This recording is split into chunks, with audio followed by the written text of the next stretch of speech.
Alright. Hello, salam, shalom, aloha, namaste, sasrikal. For those of you who might not know me, again, my name is Samia Bano, and I am your happiness expert and author of the book, Make Change Fun and Easy: How to Create Inner Peace to World Peace in 3 Simple Steps. So I have started to do these weekly Facebook Lives. And the purpose of these Facebook Lives is for me to share with you lessons from my book, Make Change Fun and Easy, in bite sized pieces. And it's especially awesome for those of you who are not inclined to read, but you're okay with watching short videos, right? And the other benefit of these videos is that I'm actually going even deeper in exploring a lot of the concepts that I mentioned in the book, because in the a few years since I wrote this book, I have become even wiser, and I'm continuing to learn and grow in my own wisdom and experience around how to make change fun and easy. Good or good. Yeah. Okay. So the very first topic we started talking about um, was on this theme of surrender. Okay. Like, how can you use the practice of surrendering as a key to making change fun and easy? That was the very first Facebook Live we had. And then last week, which was our second Facebook Live, uh, I actually picked a specific quote and started to break it down to explore the different lessons that are embedded in that quote for us to learn about how to make change fun and easy, particularly in the context of remaining calm and relaxed even in the face of adversity. So, let me tell you what the quote is again, all right? Because it's very important. So, basically, the quote says, it's a saying of the Prophet Muhammad, peace be upon him, and he says, "Wondrous is the affair of the believer, for there is good for them in every matter, and this is not the case with anyone except the believer. If they're happy, then they thank God, and thus there is good for them. And if they are harmed, then they show patience, and thus there is good for them." Okay, so I'll read it once again. "Wondrous is the affair of the believer, for there is good for them in every matter, and this is not the case with anyone except the believer. If they are happy, then they thank God, and thus there is good for them. And if they are harmed, then they show patience, and thus there is good for them." So last time I started to talk about how this saying is really teaching us many lessons. But the lesson that I highlighted last week was this idea that we really need to let go of our judgments of situations being good or bad. Okay, it's really, really critical, because as long as you're judging situations as bad, right? And you think a situation is bad, well, how can you feel calm and relaxed? Then you're in a situation that you judge to be bad, right? Also, briefly mentioned in passing the idea that you should also actually not judge situations to be good. And I think that one is a little counterintuitive as a notion. So I want to spend some time today talking about why we shouldn't even judge situations to be good. Okay. Well, the simple answer is that, look, even if what you're doing is judging situations to be good, the fact is that you're still judging, right? you're still stuck in that cycle of judgmental thinking where things are either good or bad, right or wrong. So the judgmental thinking perspective is by nature one that drives you to see situations in black and white, and you miss the opportunity to appreciate the shades of gray. And the fact is that no matter what the situation you're in is, there are sure to be shades of gray in it because life is not black and white. It's also a fact that because we're human, we have a lot of limitations in terms of what we can understand, how far and deeply we can understand um, about any given situation. There's like limitations based on our age, based on our experience, based on our um, you know um, like geography, like where do you live, what culture you've been born in and raised in. Like there's so many factors that go into informing the different perspectives that you have, and these factors also limit your ability to see any situation from a completely holistic perspective. There will always be limits to what you can understand in a situation and about a situation. That's just how it is. You can, even if you're really committed to examine any situation from as many different perspectives as you can, even then, even after your very best efforts, your understanding will still be limited. That's just part of the human condition. Okay, so when you are making judgments, you are essentially making judgments based on incomplete information, right? So even with your best efforts, your judgments are based on incomplete information, right? And so there's a lot of possibility of making mistakes and having inaccuracies in your judgment. So just let go. Like, honestly, the best solution is just let go of your need and your habit to be judging situations, right? And so if you're not going to be judging situations, what are you going to do? Actually, yes, that is a very important question. But I realized, let me give you a quick example before I answer that question. Let me give you a really quick example um, of how, because of our human limitations, we can never judge a situation in a holistic way. You know, okay, so I just shared with you a quote from the Prophet Muhammad. So let me share with you a story from the Quran.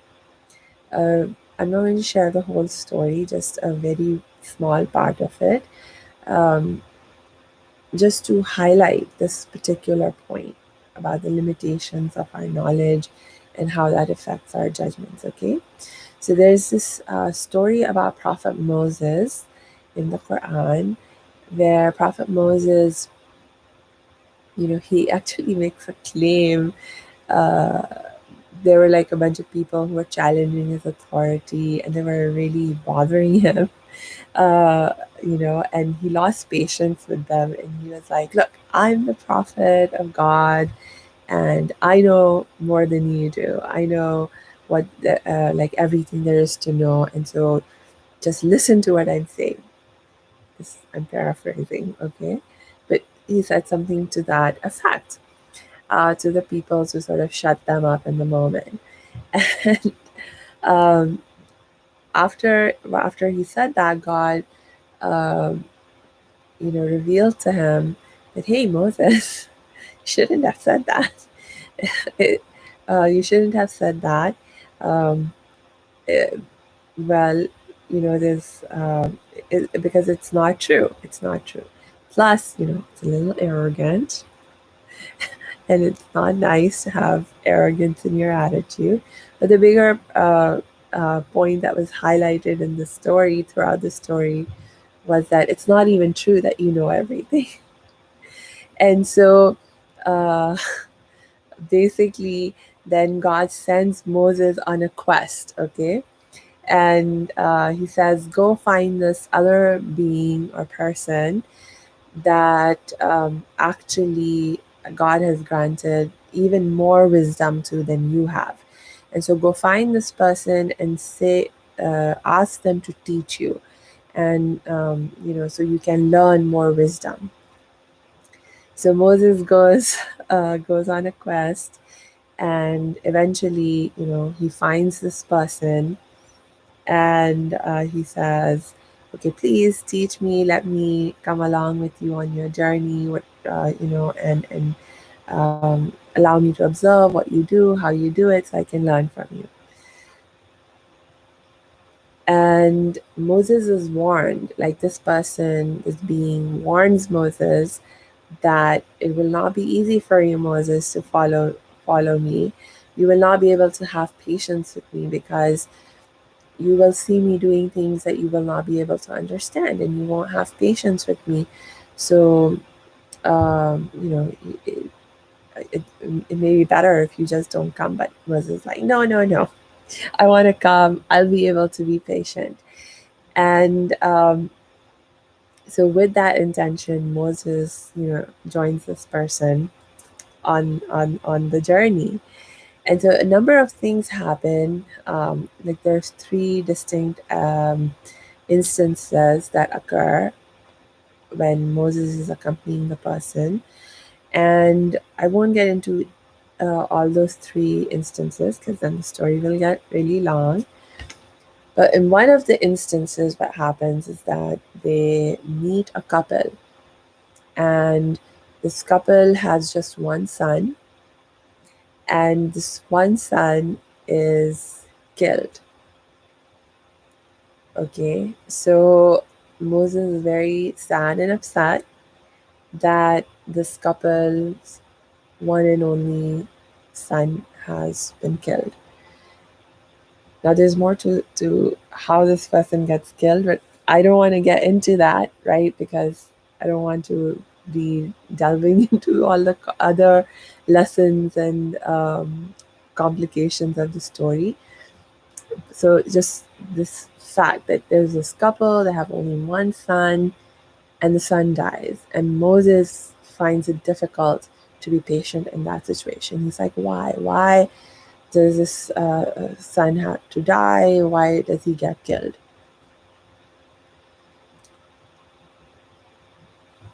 So later on in the story,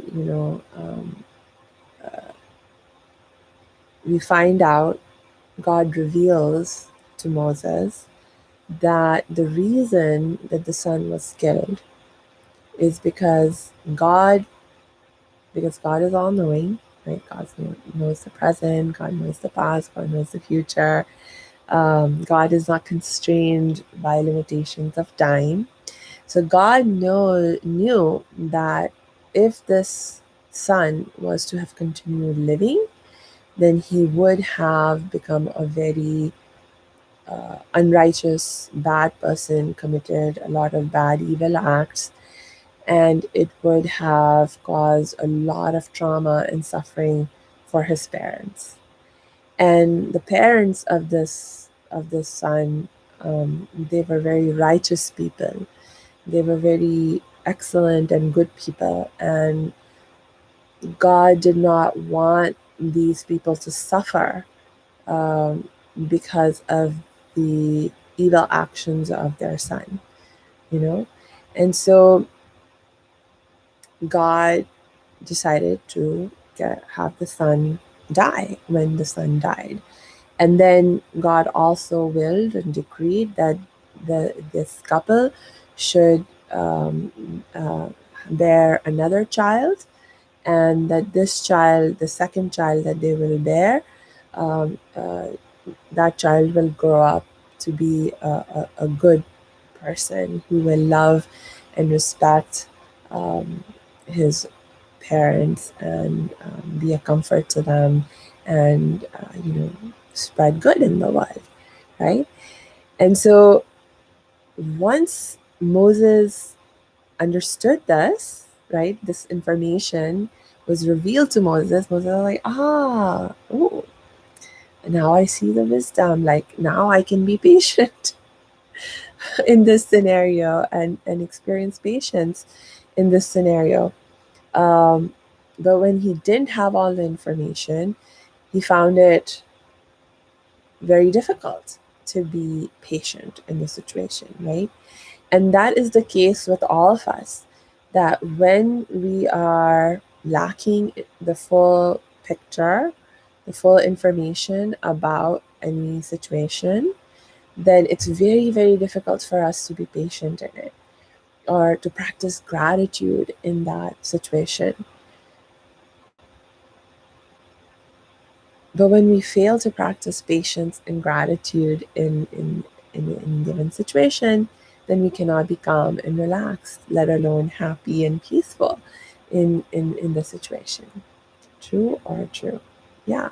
So even though it's very difficult, even though it can be very, very challenging for us to practice gratitude and patience in the face of adversity, to remain calm and relaxed in the face of adversity, it can nonetheless be done.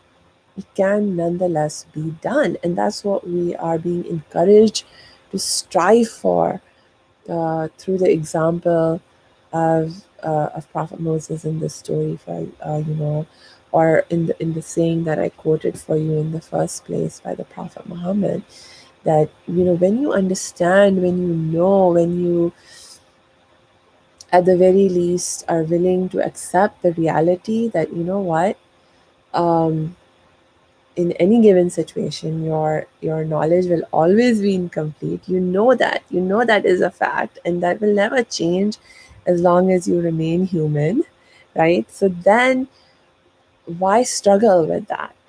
Why struggle with that? Why not figure out a way to make peace with this fact of life? you know and so the way we make peace with this situation is we say, yes, okay, I don't know. In any given situation, there will be a lot that I don't know. And so the judgment, any judgment I make, whether it's that the situation is good or whether that the situation is bad, this judgment is based on incomplete information. There's a high possibility that that judgment is inaccurate in some way or the other. So let me just accept the situation as it is.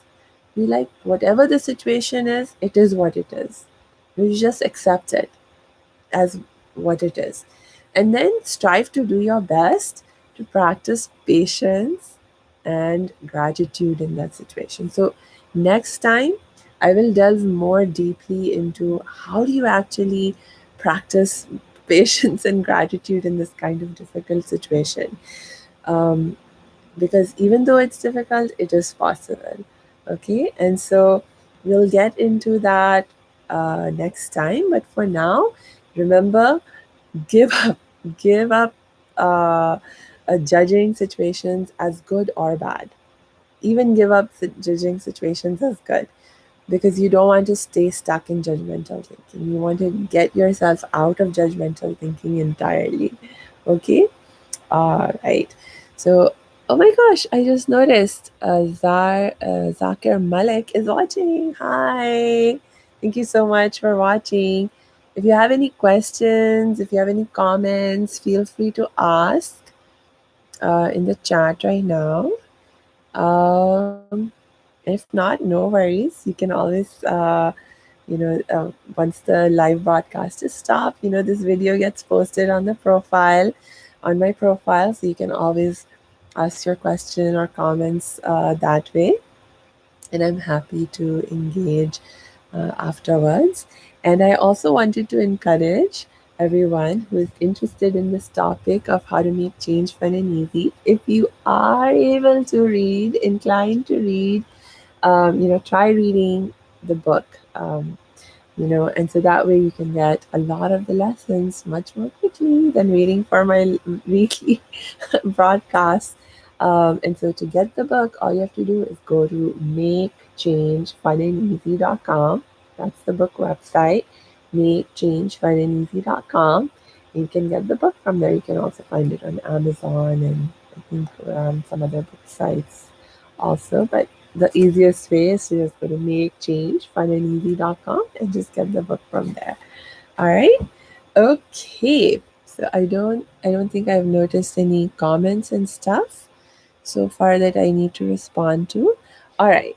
Thank you so much. So again, I will see you next week. And in the meantime, salam, shalom, namaste, sat sri akal, aloha.